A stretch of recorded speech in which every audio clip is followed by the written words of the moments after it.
ये सारे क्वेश्चंस मेरी बुक में से ही लिए गए हैं। अगर आप हाँ बोल रहे हैं तो आप गलत बोल रहे हैं। फोटोन का मोमेंटम h बाय लैम्डा, ये तो आइंस्टीन की थ्योरी है। तो अगर हम हाइड्रोजन एटम के रिकॉइल को कंसिडर करें तो जो मोमेंटम है वो दोनों का इक्वल एंड ऑपोजिट p है। जो हमारा आंसर आएगा, हेलो स्टूडेंट्स, आज के सेशन में हम मॉडर्न फिजिक्स के ऊपर कुछ क्वेश्चंस करेंगे। ये सारे क्वेश्चंस मेरी बुक में से ही लिए गए हैं। आइए पहले क्वेश्चन को देखते हैं। The question reads like this: a photon of wavelength lambda naught is absorbed by an atom of mass m at rest in ground state. So there is an atom. This atom is at rest. It is in its ground state, and there is a photon, light photon. The photon has wavelength lambda naught. This photon gets absorbed by the atom. Now the atom is free to move. Atom is free to move. One important thing, when a question says that a photon is absorbed by the atom, it simply means the atom gets excited, right? Photon अगर absorb हुआ है तो energy कहाँ गई? Atom excite जरूर हुआ है, right? No doubt about it. And the atom is free to move. ये एटम फ्री स्पेस में है, it can move. Originally it was at rest, after absorbing the photon the atom can move. ये मैं आपको बता रहा हूं। The atom after absorbing the incident photon emits another photon in direction opposite to the direction of incident photon and returns back to its ground state. Now this atom is in ground state. It absorbs this photon, and after quickly, immediately in fact, it will release another photon in direction opposite to the direction of incident photon, and thereby the atom again goes back to its ground state.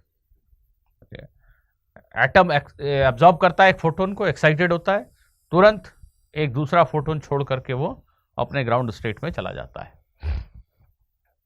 In the process the atom acquires a kinetic energy के। थोड़ा surprising लग रहा है, सोचिएगा, logically सोचिएगा कि आखिर atom के पास काइनेटिक एनर्जी आई क्यों? But the question says the atom acquires a kinetic energy के, find lambda naught in terms of K and M. K is the kinetic energy acquired by the atom and M is mass of the atom. So mass of the atom is M. It absorbs a photon. It releases a photon in opposite direction, and now the atom has got some kinetic energy K. Mass of the atom is M.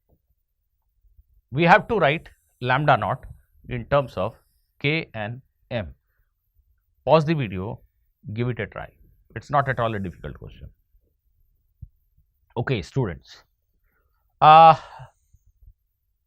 we can take this to be the initial situation and this to be the final situation and apply law of conservation of energy and momentum, right? This photon has got some momentum. After absorption and re-emission, the situation looks like this. The momentum should remain conserved. Let us say the re-emitted photon has a wavelength of lambda. The absorbed photon was having a wavelength of lambda naught. The photon that is emitted back has a wavelength of lambda. Let us assume that. So when I apply momentum conservation, I will write an equation like this. What is momentum of this photon towards right? It is h by lambda. de Broglie's equation. D Broglie's equation, photon का momentum h by lambda. क्या ये D Broglie's equation है क्या? अगर आप हाँ बोल रहे हैं तो आप गलत बोल रहे हैं। फोटोन का मोमेंटम h बाय लैम्डा, ये तो आइंस्टीन की थ्योरी है। आइंस्टीन ने कहा कि फोटोन का मोमेंटम, लाइट के एक फोटोन का मोमेंटम E बाई सी होता है, ठीक है? E is h nu, right? So if you write it as h nu, this becomes h by lambda. So momentum of a light photon is h by lambda. This was told by Einstein, not by de Broglie. De Broglie ने क्या कहा था? De Broglie said that the same relationship holds for a moving particle. The De Broglie equation says that if a particle is moving, there is some wave associated with it, and wavelength of that wave is actually given by the same relationship h by p. De Broglie कह रहे हैं कि एक particle जो चल रहा है उसमें मोमेंटम तो होता ही है mv. पार्टिकल में मोमेंटम होता है, आश्चर्य की बात नहीं, उसमें वेव होता है, ये आश्चर्य की बात है, और उस वेव का वेवलेंथ इस इक्वेशन से दिया जाता है. आइंस्टीन कह रहे हैं कि जो लाइट का फोटोन है वो वेव तो है ही, उसमें क्या आश्चर्य की बात है, पर उसमें मोमेंटम होता है, ये आश्चर्य की बात है. आइंस्टीन के हिसाब से फोटोन का मोमेंटम ये इक्वेशन है. डी ब्रोगली कह रहे हैं मूविंग पार्टिकल में मोमेंटम होता है, ये तो सामान्य सी बात है, उसमें वेव होता है, उसका एक वेवलेंथ है, ये आश्चर्य की बात है, और वेवलेंथ इसी सेम इक्वेशन से दिया जाता है. Okay, so I was writing the equation of momentum conservation. So momentum of this photon is h by lambda naught. This is equal to final momentum. So final momentum of this atom which is having a kinetic energy k is under root 2mk, and momentum of this photon in opposite direction is h by lambda. So this is my first equation that I get by applying law of conservation of momentum. Now let us apply law of conservation of energy. The atom absorbed the photon, it got excited for some time, and then it re-emitted the photon. So actually in final state there is no excitation energy of the atom. Atom के पास कोई excitation energy तो है नहीं, जैसा था पहले वैसा ही अभी भी है. तो भाई एनर्जी का इक्वेशन कैसा होगा? शुरुआत की जो एनर्जी है वो सिर्फ फोटोन की एनर्जी है, which is h c by lambda naught, that's all. और फाइनल स्टेट में जो एनर्जी दिख रही है इस फोटोन की एनर्जी और इस एटम की काइनेटिक एनर्जी. एटम की काइनेटिक एनर्जी कोई एक्साइटेशन एनर्जी नहीं है, और फोटोन की energy H C by lambda. ये हमारा दूसरा इक्वेशन है. हमसे कहा गया है कि लैम्डा नॉट को इवेल्युएट करो, मतलब लैम्डा को भगा दो दोनों इक्वेशन में से. तो भाई इस दूसरे वाले इक्वेशन को मैं सी से जरा डिवाइड कर देता हूं. ध्यान से देखिए, इस इक्वेशन को मैंने सी से डिवाइड करके लिख दिया. अब इक्वेशन 1 के साथ ऐड करने से ये टर्म कैंसिल हो जाएगा, और ये जैसे ही कैंसिल हो गया you get the value of lambda not. That means the equation that we get is 2h by lambda naught. We are adding this equation to this equation. 2h by lambda naught is equal to under root 2mk plus k by c. You can simplify this to get the value of lambda naught. यही हमारे question का answer है. Question में कहा है कि k और m के टर्म्स में लैम्डा नॉट की वैल्यू लिखिए. h और c तो यूनिवर्सल कॉन्स्टेंट्स हैं, वो तो आप यूज कर ही सकते हैं अपने आंसर में. आई होप बच्चों आपको ये बात समझ में आ गई कि एनर्जी और मोमेंटम कंजर्वेशन के यूज से हमने ये क्वेश्चन सॉल्व कर लिया. बट वही बेसिक फिलोसफिकल क्वेश्चन ये है कि एटम के पास काइनेटिक एनर्जी कहाँ से आएगी? भाई मोमेंटम कंजर्व रखने के लिए 1 मिनट के लिए ऐसा सोचें, 1 मिनट के लिए ऐसा सोचें कि ये फोटोन एब्जॉर्ब हुआ. 1 मिनट के लिए सोचते हैं कि एटम थोड़ी देर एक्साइटेड स्टेट में ही है, थोड़ी देर तक रुका हुआ है. तो फोटोन एब्जॉर्ब हुआ, एनर्जी एक्साइटेशन में चली गई, ओके. लेकिन फोटोन का जो मोमेंटम था वो कहाँ गया? तो एटम तो मूव करेगा ही ना. जैसे ही एब्जॉर्ब हुआ एटम मूव करने लगा टू कंजर्व मोमेंटम. अब एटम ने उल्टे डायरेक्शन में, जैसे बंदूक इधर चल रही है और गोली पीछे छोड़ी, तो एक थ्रस्ट दिया. अब बंदूक और गोली को सोचो, बंदूक आगे चल रही है और पीछे गोली छोड़ी, तो गोली को पीछे की तरफ एक थ्रस्ट दिया, गोली ने भी बंदूक को फॉरवर्ड डायरेक्शन में एक थ्रस्ट दिया, और उसकी स्पीड थोड़ी और बढ़ जाएगी बंदूक की. तो वैसे ही ये जो मूविंग एटम है, इसने एक मोमेंटम के साथ किसी चीज को, बुलेट को फायर किया, तो इस डायरेक्शन में उसको एक और थ्रस्ट मिला, उसकी स्पीड थोड़ी और बढ़ जाएगी. तो नेचुरली उसके पास कुछ काइनेटिक एनर्जी तो होगी. और यही वजह है कि जो एब्जॉर्ब्ड फोटोन है और जो एमिटेड फोटोन है, दोनों की वेवलेंथ या दोनों की एनर्जी सेम नहीं होगी. I hope I am not obstructing. आप एक बार स्क्रीनशॉट ले सकते हैं अगर आपको कुछ लिखना रह गया हो तो। आइए हम चलते हैं अगले क्वेश्चन की तरफ। In a photo electric experiment light of different wavelengths are used on a metal surface. एक मेटल सरफेस के ऊपर डिफरेंट वेवलेंथ की लाइट गिराई जा रही है। For each wavelength the stopping potential difference is recorded. Her experiment में हर wavelength की लाइट के साथ जो आपने एक्सपेरिमेंट किया उसमें जो इलेक्ट्रॉन्स एमिट हुए उनको रोकने के लिए जो स्टॉपिंग पोटेंशियल डिफरेंस अप्लाई करना पड़ा, उस स्टॉपिंग पोटेंशियल डिफरेंस को रिकॉर्ड कर लिया गया और स्टॉपिंग पोटेंशियल डिफरेंस और वेवलेंथ के बीच एक ग्राफ खींच दिया गया। ये ग्राफ आपको यहां पे दिख रहा है, ये ग्राफ है, ठीक है। That means different wavelength of light के लिए जो स्टॉपिंग पोटेंशियल डिफरेंस मिला उसका ये ग्राफ है।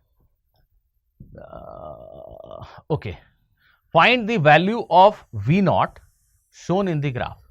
ये जो वी नॉट है इसकी वैल्यू बतानी है हमें ग्राफ को देख करके।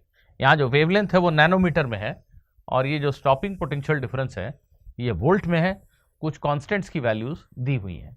एच की वैल्यू इलेक्ट्रॉन वोल्ट सेकंड में दी हुई है और लाइट की स्पीड गिवन है। तो बच्चों ये थोड़ा ऐसा क्वेश्चन है जिसमें आपको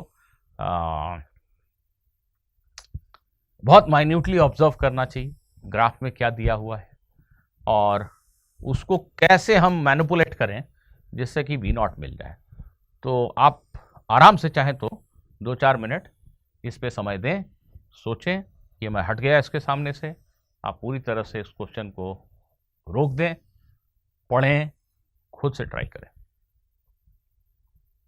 चलिए, इस क्वेश्चन में जो सबसे इंपॉर्टेंट चीज है, अगर नंबर्स को देखें तो नंबर यार एक ही दिया हुआ है 240 नैनोमीटर। ये क्या चीज है भाई? ये वो वेवलेंथ है जिसके लिए स्टॉपिंग पोटेंशियल डिफरेंस 0 हो गया।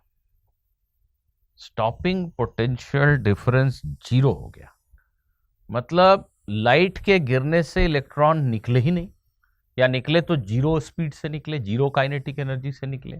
तो उनको रोकने के लिए कोई पोटेंशियल डिफरेंस लगाने की जरूरत ही नहीं पड़ी हमें। तो ये वो वेवलेंथ है जिस पे इलेक्ट्रॉन जस्ट निकले और इससे बड़े वेवलेंथ के लिए नहीं निकले। तो इस वेवलेंथ को क्या बोलते हैं? Threshold wavelength. ये जो 240 नैनोमीटर है ये बेसिकली थ्रेशोल्ड वेवलेंथ है इस एक्सपेरिमेंट का। अगर आप में से कुछ लोग अभी भी क्वेश्चन को ट्राई करना चाहें तो एकदम रुक जाइए और खुद से सोचिए इसके आगे। अब थ्रेशोल्ड वेवलेंथ अगर आपको पता है तो आपको इस मेटल का वर्क फंक्शन पता है कि नहीं? शायद ये इक्वेशन सभी जानते हैं, hc/λ थ्रेशोल्ड, इसी को वर्क फंक्शन कहते हैं, है ना। वर्क फंक्शन हम कैलकुलेट कर सकते हैं इस मेटल का using hc/λ threshold.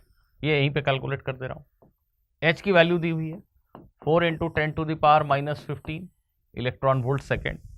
Electron volt second. c की वैल्यू 3 × 10⁸ और लैम्डा थ्रेशोल्ड 240 नैनोमीटर 10⁻⁹ मीटर। ये स्पीड जो है ये मीटर पर सेकेंड है। देखिए h की वैल्यू इलेक्ट्रॉन वोल्ट सेकेंड में इसलिए दी गई है क्योंकि आपको कैलकुलेशन ज़्यादा मुश्किल ना हो और वर्क फंक्शन आप सीधा सीधा इलेक्ट्रॉन वोल्ट में कैलकुलेट कर लें। यहाँ पे अगर हम यूनिट्स का ध्यान करेंगे तो ये मीटर कैंसिल हो गया, ये मीटर पर सेकेंड और ये सेकेंड कैंसिल हो गया। तो जो ओवरऑल क्वांटिटी है उसकी यूनिट हो गई electron volt, which is what you need. अच्छा है, इसको सिंप्लीफाई कर लीजिए।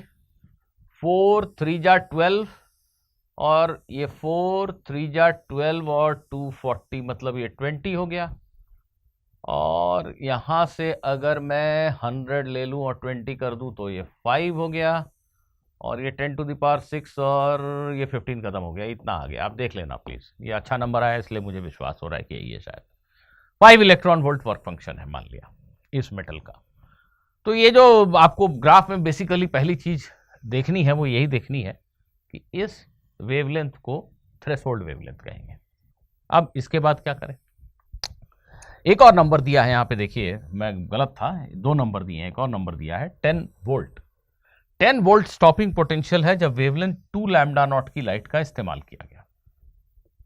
ठीक है, 2 लैम्डा नॉट वेवलेंथ लाइट के साथ जब हम एक्सपेरिमेंट कर रहे हैं तो जो स्टॉपिंग पोटेंशियल डिफरेंस है वो 10 वोल्ट है।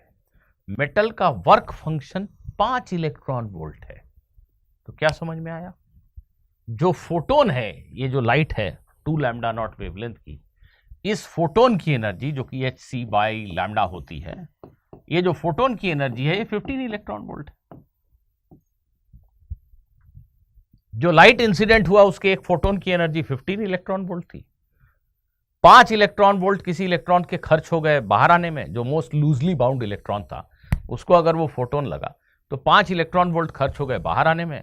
बाकी 10 इलेक्ट्रॉन वोल्ट उसकी काइनेटिक एनर्जी थी। उसको रोकने के लिए स्टॉपिंग पोटेंशियल 10 वोल्ट का अप्लाई करना पड़ा। तो 10 वोल्ट का स्टॉपिंग पोटेंशियल मतलब के max, maximum kinetic energy of emitted electron 10 electron volt है।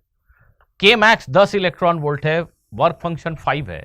तो आइंस्टीन के फोटो इलेक्ट्रिक इक्वेशन में इसको रखेंगे तो इंसिडेंट लाइट के फोटोन की जो एनर्जी है वो आपको 15 इलेक्ट्रॉन वोल्ट मिल जाएगी, 10 + 5। That means 2 lambda naught wavelength की लाइट ऐसी लाइट है जिसके एक फोटोन की एनर्जी 15 इलेक्ट्रॉन वोल्ट है। अच्छा, एक सवाल बीच में ऐसे ही पूछ लूं, क्या ये विजिबल लाइट है, अल्ट्रावायलेट है, इंफ्रारेड है, क्या है? विजिबल लाइट के एक फोटोन की एनर्जी याद रखना चाहिए। विजिबल लाइट के एक फोटोन की एनर्जी मोटा मोटी रफली 1.7 इलेक्ट्रॉन वोल्ट से करीब करीब 3.3 इलेक्ट्रॉन वोल्ट के आसपास तक जाती है। 3.3 3.4 इलेक्ट्रॉन वोल्ट के आसपास तक जाती है। अगर लाइट के फोटोन की एनर्जी 3.4 इलेक्ट्रॉन वोल्ट से ज्यादा है तो वो अल्ट्रावायलेट लाइट है। और अगर लाइट के फोटोन की एनर्जी 1.7 1.65 इलेक्ट्रॉन वोल्ट से कम है तो वो निश्चित रूप से इंफ्रारेड लाइट है। तो इस लाइट के फोटोन की एनर्जी तो काफी ज्यादा है, 15 इलेक्ट्रॉन वोल्ट। ये अल्ट्रावायलेट लाइट। बहुत ज्यादा एनर्जी हो जाए तो एक्सरे हो जाएगा। ठीक है, ये अल्ट्रावायलेट लाइट का इस्तेमाल किया गया। ओके, 2 लैम्डा नॉट वेवलेंथ की लाइट के एक फोटोन की एनर्जी 15 इलेक्ट्रॉन वोल्ट। समझ में आ रही बात? अब एक दूसरी वेवलेंथ लैम्डा नॉट का जिक्र आता है क्वेश्चन में। तो भाई जब 2 लैम्डा नॉट वेवलेंथ के लाइट के फोटोन की एनर्जी 15 इलेक्ट्रॉन वोल्ट है तो जो लैम्डा नॉट वेवलेंथ वाला लाइट होगा उसके फोटोन की एनर्जी कितनी होगी? इसकी डबल। 2 लैम्डा नॉट वेवलेंथ वाले फोटोन की एनर्जी 15 है तो लैम्डा नॉट वेवलेंथ वाले फोटोन की एनर्जी 15 इंटू 2 30 इलेक्ट्रॉन वोल्ट होगी। तो लैम्डा नॉट वेवलेंथ के लाइट के साथ जब एक्सपेरिमेंट करोगे तो एक इंसिडेंट फोटोन की एनर्जी 30 इलेक्ट्रॉन वोल्ट है और वर्क फंक्शन कितना है? 5। फोटोन की एनर्जी 30, वर्क फंक्शन 5। तो जो के मैक्स है, maximum kinetic energy of emitted electron, वो कितना हो गया? 30 - 5 25। तो 25 इज के max, 25 electron volt, and therefore the stopping potential difference will be 25 volt. तो इस समय जो स्टॉपिंग पोटेंशियल डिफरेंस है इसकी वैल्यू होनी चाहिए 25। तो वी नॉट की वैल्यू निकल गई 25 वोल्ट। यही हमारे इस क्वेश्चन का आंसर है। ठीक है, अब एक और क्वेश्चन ले लेते हैं। ये थोड़ा सा मैथमेटिकली आपको ऐसा लग सकता है एग्जाम हॉल में कि छोड़ दें क्या, तो चलिए अभी तो हम लोग एग्जाम हॉल में नहीं है, करते हैं और समझते हैं इस क्वेश्चन को। क्वेश्चन कहता है कि hydrogen atom at rest de excites from quantum state 2 to quantum state 1। एक हाइड्रोजन एटम n = 2 स्टेट में है, वहां से वो n = 1 स्टेट में आता है, नेचुरली फोटोन निकलेगा। अब क्वेश्चन कह रहा है कैलकुलेट द फ्रैक्शनल एरर। ओहो, एरर का क्वेश्चन देखते हैं। Calculate the fractional error in calculation of momentum of photon if recoil of atom is not taken into account. Take mass of atom to be m. अगर हम hydrogen atom के recoil को नजरअंदाज करते हैं तो जो मोमेंटम कैलकुलेट किया फोटोन का, उसमें कितना बड़ा एरर होगा। क्वेश्चन क्या कह रहा है प्लीज बच्चों देखिए, ये हाइड्रोजन एटम एक्साइटेड है। जब ये हाइड्रोजन एटम अपने ग्राउंड स्टेट में लौटता है, जब ये हाइड्रोजन एटम अपने ग्राउंड स्टेट में लौटता है तो ये एटम एक फोटोन छोड़ता है। मान लिया कि एटम रिक्वाइल नहीं कर रहा है, जो कि गलत है, पर मान लेते हैं कि एटम रिक्वाइल नहीं कर रहा। एक्चुअल कैलकुलेशन अगर हम करने जाते हैं तो एक्चुअली में हम पाते हैं कि एटम को अगर रिक्वाइल करता हुआ ले भी ले तो एटम की काइनेटिक एनर्जी बहुत कम होती है और फोटोन की एनर्जी में जो एरर है उसकी वजह से वो कोई बहुत बड़ा होता नहीं है। तो अक्सर ऐसे कैलकुलेशन में हम ये करते हैं कि एटम के रिक्वाइल को नज़रअंदाज कर देते हैं और ऐसा सोचते हैं कि भाई ये हाइड्रोजन एटम जो N2 से N1 स्टेट में गया, मान लेते हैं जो एनर्जी डिफरेंस है वो डेल्टा ई है, बातचीत में आसानी के लिए E2 माइनस E1 की वैल्यू डेल्टा ई है, ऐसा मान लो। तो ये जो पूरी की पूरी डेल्टा ई एनर्जी है इस फोटोन को मिल गई। ऐसा मान लेते हैं कि हाइड्रोजन एटम नहीं चला, नहीं मूव हुआ, ये फोटोन की पूरी एनर्जी फोटोन ले गया। फोटोन की एनर्जी है सेकंड लेवल और फर्स्ट लेवल के एनर्जी का डिफरेंस, जो कि 10.2 इलेक्ट्रॉन वोल्ट होता है। ऐसे समझाने के लिए मैं यहाँ पे लिख दे रहा हूँ, हालांकि मैं क्वेश्चन को अभी लेटर्स में ही सॉल्व करूंगा, नंबर्स में नहीं जाता। तो ये जो 10.2 इलेक्ट्रॉन वोल्ट एनर्जी अगर हम मान लें कि ये पूरी तरह से फोटोन को मिल गई, तो फोटोन का जो वेवलेंथ है, क्या कैलकुलेट करना है भाई साहब, momentum of the photon. Photon का जो मोमेंटम है वो हम लिख सकते हैं, फोटोन का मोमेंटम क्या होगा, E/c। तो फोटोन की एनर्जी अगर इतनी है तो ये फोटोन का मोमेंटम होगा, इसको P0 लिख देते हैं। जब हाइड्रोजन एटम के रिक्वाइल को नजरअंदाज करते हैं तो फोटोन का मोमेंटम ये होगा। अब क्वेश्चन कह रहा है कि एक्चुअल में तो ये गलत है, हाइड्रोजन एटम का तो रिक्वाइल हुआ है, तो ये जो तुमने फोटोन का मोमेंटम निकाला है इसमें एक्चुअली एरर कितना है, what is the fractional error, because you have neglected the recoil of hydrogen atom. ऐसा क्वेश्चन है। आई होप क्वेश्चन आप समझ गए। आप क्वेश्चन समझ गए तो ट्राई करना चाहते हैं तो रुक जाइए, ट्राई कर लीजिए। चलिए अब अगर हम यहां पे एक्चुअल में आए और हाइड्रोजन एटम के रिक्वाइल को कंसीडर करें, ये हाइड्रोजन एटम इस तरफ चला, फोटोन इस तरफ चला, ये m मास का हाइड्रोजन एटम उल्टे डायरेक्शन में चलेगा with while having a momentum that is equal and opposite to the momentum of the photon। Photon के मोमेंटम के बराबर मोमेंटम होगा हाइड्रोजन एटम का उल्टे डायरेक्शन में, राइट। तो अगर हम हाइड्रोजन एटम के रिक्वाइल को कंसिडर करते हैं तो ऐसे केस में फोटोन का मोमेंटम क्या होगा, यही तो सवाल है। मान लेते हैं फोटोन का मोमेंटम p है।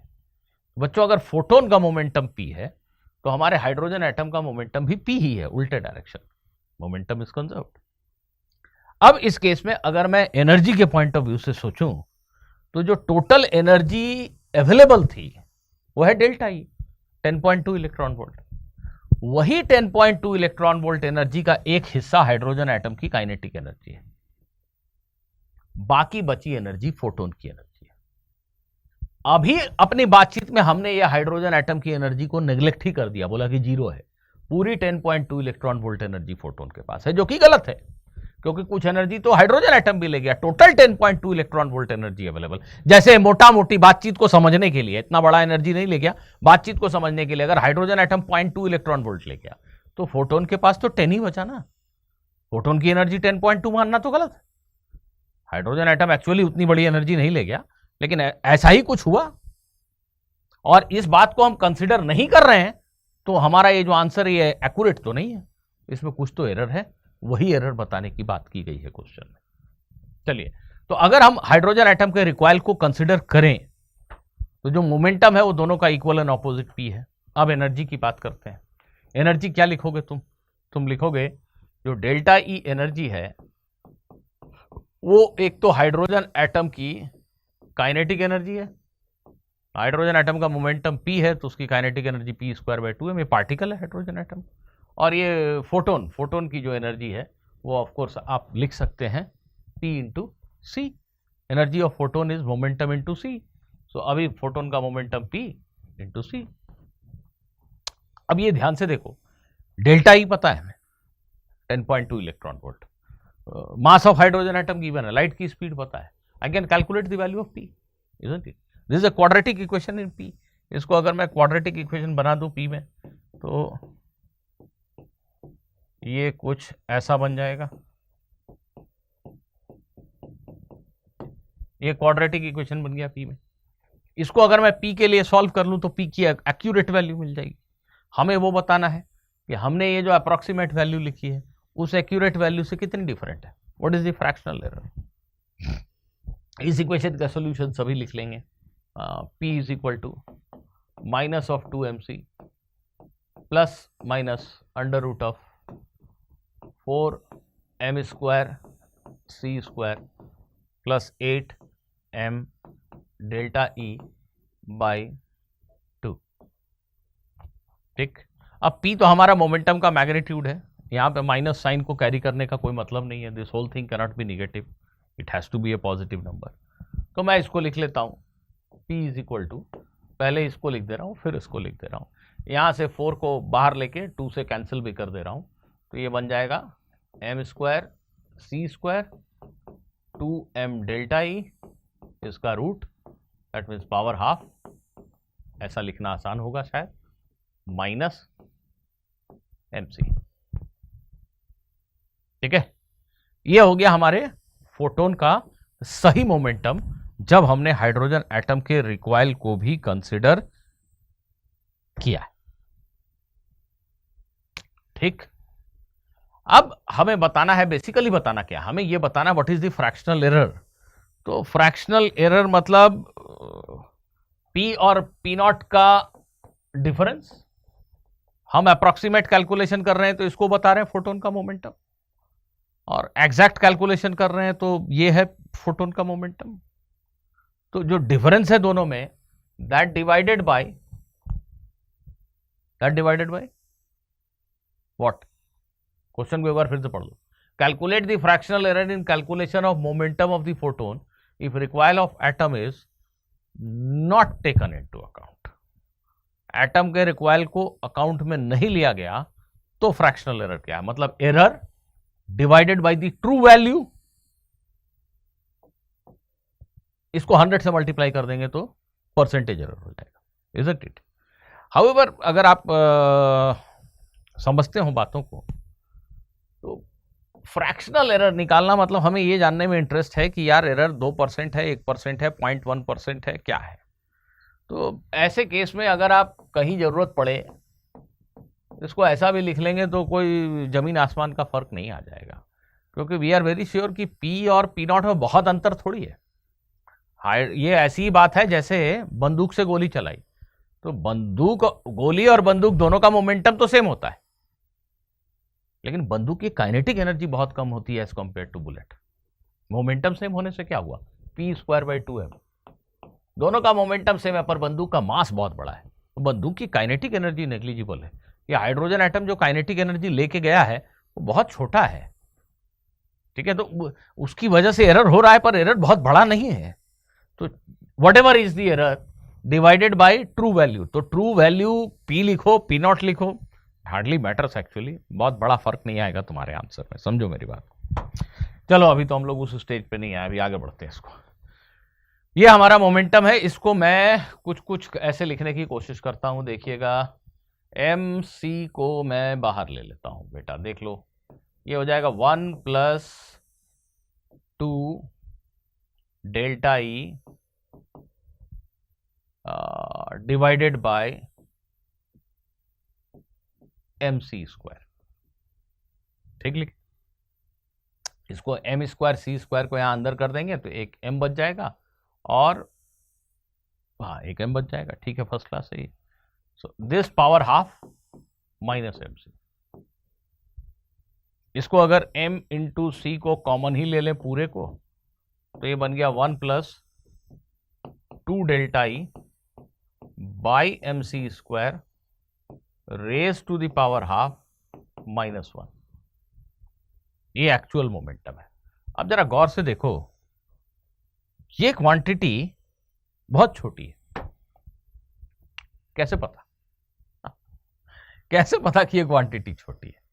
बेटा डेल्टा ई क्या है, जरा यहां देखो, यहां मॉडर्न फिजिक्स आ रहा है, जो तुमने पढ़ा है, तुम्हारा सिलेबस जो है वो यहां अप्लाई हो रहा है क्वेश्चन में।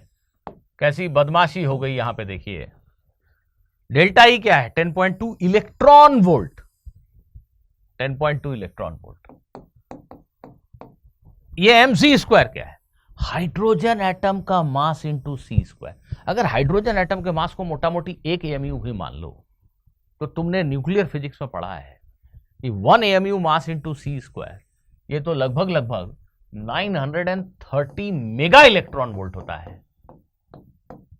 देखो, तो डेल्टा ई कितना है? 10.2, और ये एमसी स्क्वायर कितना है? 930 इंटू 10⁶। तो ये नंबर तो बहुत ही छोटा सा नंबर है, बहुत छोटा, 1 के सामने। तो ये 1 प्लस एक्स की पावर हाफ बाइनोमियल एक्सपेंशन करके और हायर ऑर्डर टर्म्स को छोड़ा जा सकता है। Getting my point? इसमें बाइनोमियल एक्सपेंशन अप्लाई करके हम हायर ऑर्डर टर्म्स को छोड़ सकते हैं, क्योंकि ये नंबर तो 1 के सामने बहुत छोटा दिख रहा है हमें। तो इसको मैं वैसा लिखता हूं, मेरे पास अब इस स्क्रीन पे जगह नहीं बची, मुझे आगे जाना पड़ेगा। MC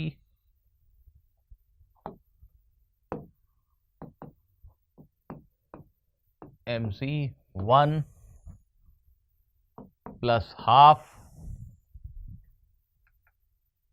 ये देखिए, ये half 2 delta E by MC square, 2 delta E by MC square. ये एक्सपेंशन बच्चों, ये एक्सपेंशन 1 प्लस एक्स की पावर n इज अप्रोक्सीमेटली, नहीं, इसका पूरा एक्सपेंशन अगर लिखें तो कुछ ऐसा आता है, 1 plus N X plus N N minus 1 by factorial 2 X square, so on so forth, चलता चला जाएगा। There will be infinite number of terms. अभी मैंने ये लिखा 1 प्लस एन एक्स, मैं अगला टर्म भी लिखता हूं, n है half, n minus 1 half minus 1 factorial 2 2, x की वैल्यू है 2 delta E by M C square, इसका स्क्वायर। आगे वाले टर्म तो बहुत ही छोटे हैं, लिखने का कोई मतलब नहीं। ये मैंने एक्सपेंशन किया, और एक्सपेंशन करने के बाद ये जो -1 है, इस -1 को भी लास्ट में यहां पे, ये जो -1 है, ये -1, इसको मैं यहां पे लिख देता हूं -1, ऐसा। तो ये 1 और ये 1 कैंसिल हो गए, ऐसा, और ये बन गया MC delta E MC square, और ये बन गया, देखिए ये 2 और 2 तो कैंसिल हो गया, ये -1/2 और हाफ, मतलब ये बन गया -1/4 delta E by MC square whole square. ठीक, ये क्या चीज बन गई? ये बन गई मोमेंटम ऑफ द फोटोन, अगर हमने इसको बहुत एक्यूरेटली कैलकुलेट कर लिया, राइट। अब ये जो मोमेंटम ऑफ फोटोन है, इसका अगर हमने हाइड्रोजन एटम के रिकॉइल को नहीं कंसिडर किया होता, तो उस मोमेंटम से इसका क्या रिश्ता होता, ये समझना है हमें। इसके लिए इसको मैं एक स्टेप और ऐसा लिख दे रहा हूं, जरा देखो, delta E by MC square को भी बाहर ले रहा हूं, तो ये एमसी और एमसी मल्टीप्लाई होके बड़ा अच्छा सा नंबर आ जाएगा, देखना जरा, ये डेल्टा ई बाई सी आ जाएगा ना, ये 1 बच गया, और delta E by MC square एक बाहर चला गया, और एक यहां पे बच गया। चलो, आई होप कि सभी को ठीक ठीक दिखाई दे रहा है। ये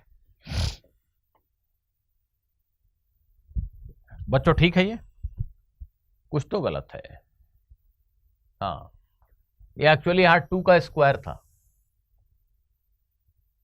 तो ये 2 का स्क्वायर था, ये दोनों 2 कैंसिल हो जाएंगे, यहां हाफ आएगा सिर्फ। ठीक है, ठीक है, ये नंबर 2 होगा, प्लीज करेक्ट कर लो, थोड़ा देख लेना, ऐसा हो गया ये। अब P is equal to, what is delta E by C? Delta E क्या था? Energy that was available for distribution between atom and photon. अगर हमने एटम को मूव करता हुआ नहीं माना है तो डेल्टा ई पूरी एनर्जी जो थी वो फोटोन के पास थी। तो डेल्टा ई बाई सी क्या है? फोटोन की एनर्जी उस केस में जब हमने हाइड्रोजन एटम के मूवमेंट को नजरअंदाज कर दिया होता। तो यही मोमेंटम है जो हमारा आंसर आएगा जब हम हाइड्रोजन एटम के मूवमेंट को नजरअंदाज कर देंगे, और जब हाइड्रोजन एटम के मूवमेंट को कंसिडर करेंगे तो फोटोन का मोमेंटम इतना आएगा। यही है। तो डेल्टा ई बाई सी, इसको लिख दिया 1 minus delta E by 2mc²। तो इसको अब हम ऐसा लिख सकते हैं, कौन बड़ा है इन दोनों में? P बड़ा है कि P नॉट बड़ा है? P is P not minus something, तो नेचुरली P नॉट बड़ा है। So if you wish to write P not minus, मैं प्लस माइनस साइन को आप समझ लीजिए जो होना होगा, मैं जस्ट उसका मैग्नीट्यूड ले रहा हूं, द डिफरेंस। तो P not minus P will be equal to P not delta E by 2mc², ऐसा। ठीक, this is the value that you will obtain if you ignore the motion of atom. This is the true value. So your value minus true value, that is the error. This divided by P naught. Actually this should be divided by P, true value. पर ठीक है, P और P naught में इतना अंतर नहीं है कि रेशियो लेने में हम उसके बारे में सोचें, तो इट्स फाइन। इसको अगर P naught को मैं यहां नीचे कर दूं तो यही है फ्रैक्शनल एरर जिसके बारे में आपसे पूछा गया है, और उसकी वैल्यू है डेल्टा ई बाई 2mc²। तो डेल्टा ई 10.2 इलेक्ट्रॉन वोल्ट है, मास दिया है, सी दिया है, तो हम ये कैलकुलेशन कर सकते हैं न्यूमेरिकली, पर मैंने इसको लेटर्स में ही यहां पे छोड़ दिया है। ठीक है, फिर से समझ लीजिए, पी नॉट क्या है? हमारी कैलकुलेटेड वैल्यू जब हमने एटम के मोशन को अकाउंट में नहीं लिया, minus the actual true value. ये एरर है, ये ट्रू वैल्यू है, ये measured value, measured value minus true value, calculated value minus true value. This is the error divided by, actually P होना चाहिए पर चलता है, पी और पी नॉट में इतना अंतर नहीं है कि रेशियो लेने में हम उसके फर्क को समझें। So our answer is this much. अब यहां देखो, कुछ लोग इस पे आश्चर्य कर रहे हैं तभी से कि हम लोग ये तो 1 प्लस NX लिखते हैं, ये तीसरा टर्म आपने क्यों लिखा? अब आप शायद समझ गए होंगे कि मैंने तीसरा टर्म क्यों लिखा। अगर हम सिर्फ यही 2 टर्म लिखते, तीसरा टर्म नहीं लिखते, ये नहीं लिखते, ये नहीं होता, तो क्या आ जाता? P is equal to P not. मतलब एक्चुअली इन दोनों मोमेंटम में, दोनों तरीकों में जो मोमेंटम में फर्क है वो बड़ा ही छोटा सा है, वो फर्क जाके यहां पे आता है, isn't it? तो वो टर्म तो लेना ही पड़ेगा। तो जब आप इसको नहीं लोगे तो ये -1 और 1 कैंसिल हो जाएगा और आपका P is equal to P naught आ जाएगा। सो आप खुद ही जाग जाओगे कि ये क्या किया मैंने। तो जो माइन्यूट सा डिफरेंस है वो डिफरेंस तो लेना पड़ेगा ना। डिफरेंस तभी आएगा अगर ये -1 यहां नहीं होता, तो तुम ये लेके चल रहे होते तो ठीक है, वो डिफरेंस मोटा मोटी कुछ आ जाता, बट अगर वहां -1 है, ये टर्म कैंसिल हो गया तो गड़बड़ हो गई, इसलिए हमें तीसरा टर्म भी लेना पड़ेगा। तो ये क्वेश्चन कई मामलों में इंपॉर्टेंट है। इस क्वेश्चन को ठीक से एक बार और स्टडी कर लीजिएगा अपनी तरफ से भी, क्योंकि यहाँ अप्रॉक्सीमेशन का भी इस्तेमाल हुआ है, एरर कैसे कैलकुलेट करना है ये भी आप सीख रहे हैं, और मॉडर्न फिजिक्स तो है ही थोड़ा बहुत। ठीक है students, see you in the next video with some more questions. Bye bye.